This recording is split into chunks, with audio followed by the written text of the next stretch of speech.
Hi, my name is Yu Choi from Panyaden International School. This project is for Design for Change 2025 called Holding Kindness.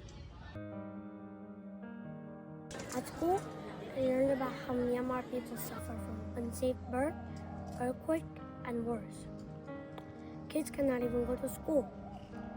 In Chiang Mai, I experienced a strong earthquake myself, and I realized how scared those people in Myanmar would be.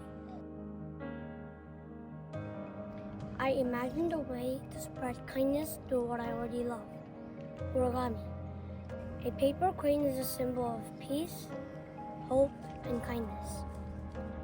I wondered if I teach everyone how to hold origami, we could share our feelings and how people in Myanmar suffer from. During my vacation, I did a free origami workshops in Singapore and Malaysia. I told kids and parents about how Myanmar people suffer from and invited them to help. Market, and I donated the half of the money, $12, so I can help 2 people to get them water, soap, and food.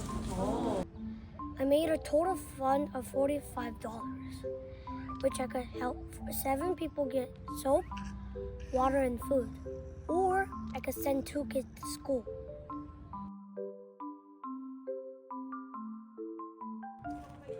I shared to my guests who joined my workshop what I was doing and why I'm doing this. Donating billions of dollars like Bill Gates isn't always necessary. A little $24 can change 4 people's life. A small act of kindness can make a big difference. Thank you to everyone who followed me, listened to my stories, and supported the people in need. I hope we can keep holding kindness together.